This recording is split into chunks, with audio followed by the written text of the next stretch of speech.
Hey everyone, it's Lily Singh here. Today we're diving into the fascinating world of social media filters. From their humble beginnings to their profound impact on our lives, let's explore how these digital tools have shaped our perception of beauty and reality. Remember those grainy, low-resolution photos we used to take with our flip phones? Back then, a red eye was the biggest of our worries. Fast forward to today, and we're airbrushing our faces, slimming our noses, and even changing our eye color, all with a single tap. So buckle up, because we're about to take a wild ride through the evolution of filters, from those early days of sepia tones to the mind-blowing augmented reality experiences we have today. Get ready to uncover the good, the bad, and the downright bizarre side of the filter phenomenon. And let's rewind back to the early 2000s, a time when dial-up internet was a thing and social media was just starting to take root. Remember MySpace, Facebook? These platforms introduced us to the concept of sharing our lives online, and photos were a huge part of that. We were just figuring out this whole digital sharing thing, posting pictures of our pets, our dinners, you name it. And the quality, let's just say we weren't exactly aiming for National Geographic standards, but amidst the pixelated chaos, a new trend emerged: the selfie. Armed with our trusty digital cameras, or even those flip phones with built-in cameras, we started turning the lens on ourselves. It was all about self-expression, capturing our best angles and sharing snippets of our lives with the world. Sure, the photos might have been a little blurry and the lighting was questionable at best, but they were real, unfiltered, a raw reflection of ourselves and the world around us. Little did we know that this simple act of snapping self-portraits would spark a revolution, forever changing the way we perceive ourselves and interact with the digital landscape. The seeds of the filter phenomenon were sown, waiting for the right moment to blossom into the all-encompassing force it is today. And then came 2010, the year Instagram burst onto the scene and changed everything. Suddenly, we weren't just sharing photos, we were transforming them into works of art, or at least that's what it felt like. Remember those early Instagram filters? Amaro, Valencia, X Pro 2, they rolled off the tongue like the names of exotic cocktails, each promising to add a touch of magic to our everyday photos. With a single tap, we could bathe our pictures in warm, vintage hues, give them a cool, retro vibe, or even make a mundane Tuesday afternoon look like a scene from an indie film. Filters became our digital paintbrushes, allowing us to express our creativity and curate the perfect aesthetic for our online personas. But with this newfound power came a subtle shift. We became less concerned with capturing reality and more focused on presenting an idealized version of ourselves and our lives. The pursuit of the perfect Instagram feed began, and with it the pressure to always put our best face forward, literally. Just when we thought we'd seen it all, Snapchat came along and took filters to a whole new level.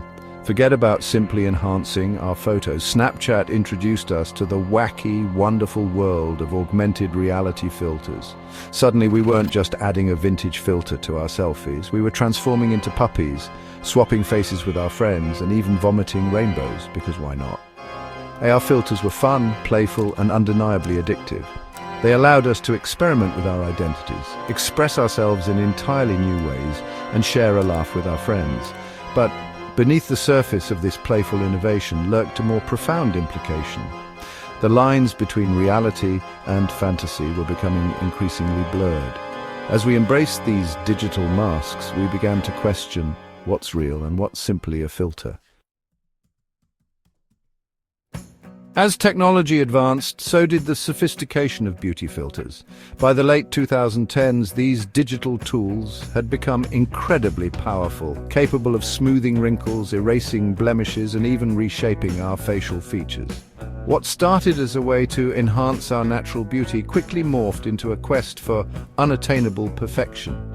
We were bombarded with images of flawless skin, perfectly sculpted cheekbones, and eyes so big they could rival the moon. The pressure to conform to these digitally enhanced beauty standards intensified, leaving many feeling inadequate and insecure about their own perfectly imperfect features. The irony, even those who seemed to embody these unrealistic standards were often heavily reliant on filters themselves. Then came 2020, and the world as we knew it changed. The COVID-19 pandemic forced us into lockdown, confining us to our homes and glued to our screens. With face-to-face interactions limited, video calls became our lifeline to the outside world. And with this surge in video communication came a whole new wave of filter usage. Zoom meetings became a catwalk for virtual backgrounds and subtle beauty enhancements. TikTok exploded with creative and often hilarious AR filters, providing a much-needed dose of levity during uncertain times. Filters became a way to connect, entertain, and escape the harsh realities of a global pandemic. But as we spent more and more time in the digital realm, the line between our online and offline selves became increasingly blurred. Here we are today, navigating a world saturated with filters. They've become so commonplace that we hardly bat an eyelid when we see someone with flawless skin, piercing blue eyes, and a perfectly symmetrical face. But at what cost?